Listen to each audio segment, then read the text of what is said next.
Actually जो मेरे colleagues Japan और यूएस में दोस्त थे, जब मैं उनसे बात की कि मैं ऐसा एक्सपेरिमेंट करने की सोच रहा हूँ, ऐसा सैटेलाइट वीएलसी बनाने की सोच रहा है, तो उन्होंने कहा ये बहुत कॉम्प्लेक्स होगा, तो आप हमारे जैसा बना लो, वो सिंपल होगा। मैंने कहा नहीं, मैं चाहता हूँ कोई यूनिक चीज़ हो।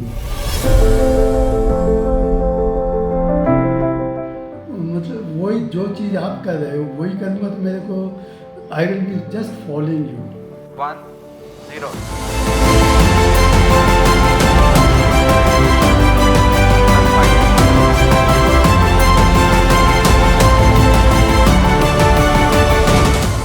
Aditya L1 satellite separated.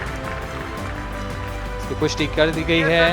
Aditya L1 Aditya L1 mission. Aditya L1 separation. The mission has been accomplished. PSLV C-57 has injected Aditya L1 satellite into the desired intermediate orbit. PSLV C-57 Aditya L1 mission is accomplished. Aditya L1 का total है to study sun as a total, ठीक है ना।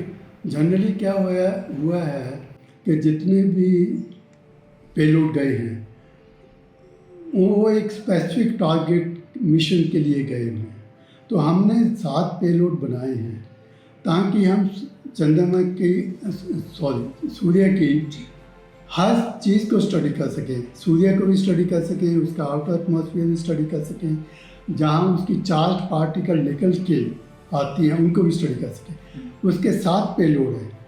4 payload तो उसको remote control sensing है, जैसे Aditya VLC-1, VLC, suit.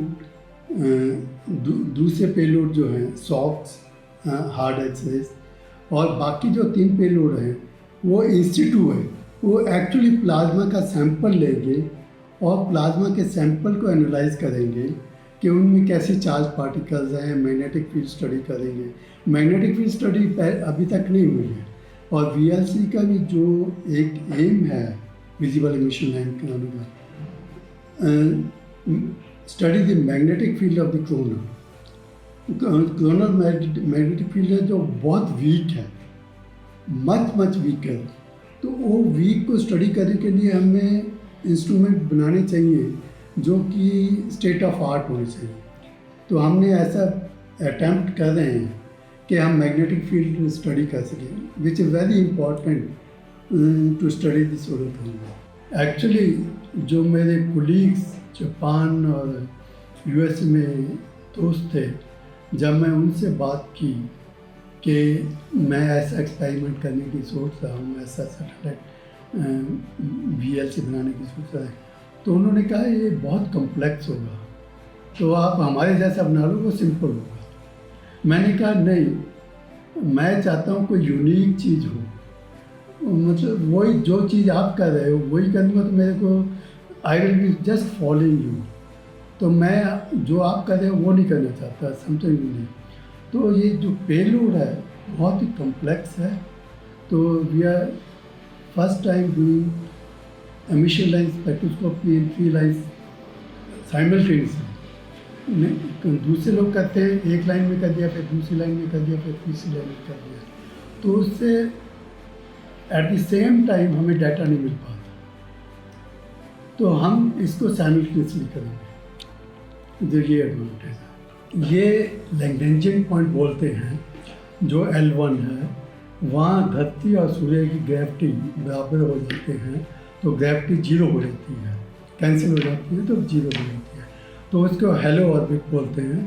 तो जनरली जो सैटेलाइट है वो किसी ऑब्जेक्ट के पीछे घूमते हैं, किसी के द्वारा घूमते हैं। जैसे चंद्रमा सूर्य धरती के इर्द गिर्द घूमता है, धरती सूर्य के इर्द गिर्द घूमती है, पर ये सैटेलाइट कोई भी प्लैनेट भी नहीं है, सन भी नहीं है, स्टार भी नहीं है, परंतु एक L1 पॉइंट है, उसके इर्द गिर्द घूमेगा। तो ये एक सर्कल जो है 178 डेज में पूरा करेगा। तो उससे एडवांटेज ये है कि हम सन को 24 घंटे दिन में देख सकते हैं और 365 डेज ए ईयर देख सकते हैं, तो उसको सन के फोटोग्राफ, सन का स्पेक्ट्रा देख सकते हैं। परंतु जो बेसिक ये VLC है, विजिबल एमिशन लाइन क्रोनोग्राफ, ये सन को स्टडी नहीं करेगा बट सन का वायुमंडल स्टडी करेगा। तो उसका तापमान जो है तकरीबन मिलियन डिग्री है, 1 to 2 मिलियन डिग्री। तो परंतु ये क्लियर नहीं है कि सरफेस टेम्परेचर 5700 डिग्री है, सूर्य वायुमंडल का टेम्परेचर जो है मिलियन डिग्री है। Generally if we go by laws of physics के तरीके से सोचो तो जब हम हीट के सोर्स से दूर होते हैं तो गर्मी घटती जाती है। जैसे आप ओवन के पास बैठे हुए हैं तो दूर जाओ तो टेम्परेचर आपको गर्मी कम लगती है, परंतु यहाँ अब उल्टा हो रहा है। सरफेस टेम्परेचर 5700 डिग्री है और वायुमंडल का टेम्परेचर 1 मिलियन डिग्री है, 10 लाख डिग्री है।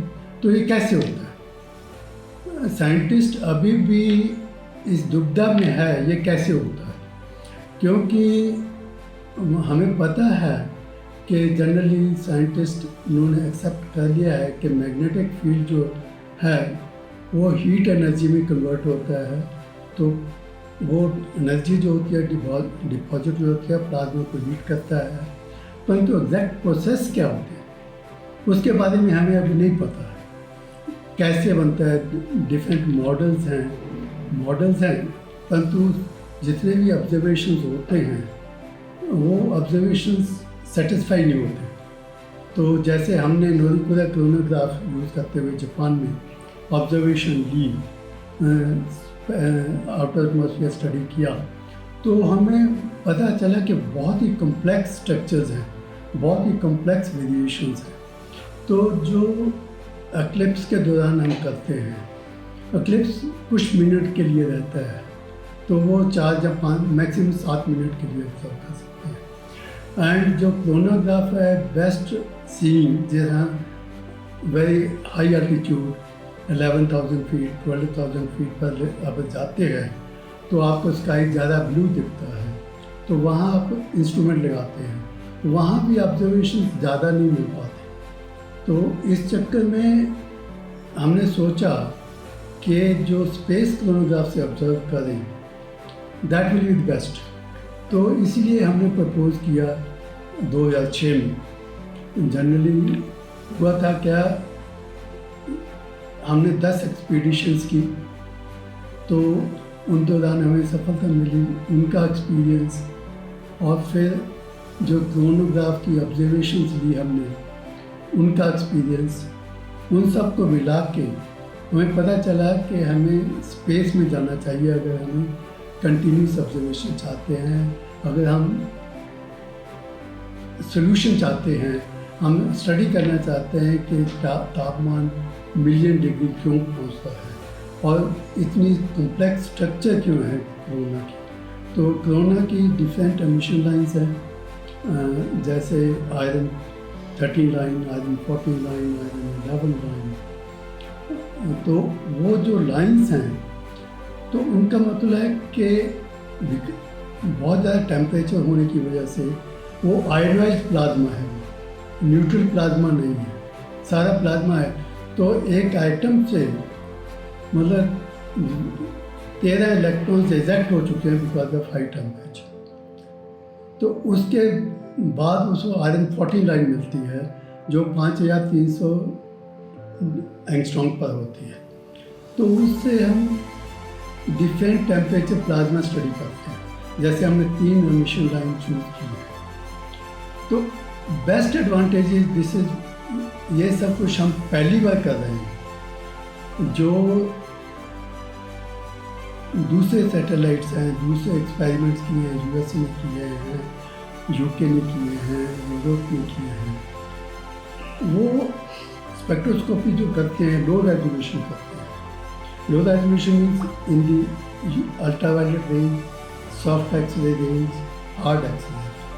तो वो इतनी अच्छी इंफॉर्मेशन नहीं दे सकते हमें जितनी कि हम इस विजिबल एमिशन लाइन से कर पाएंगे।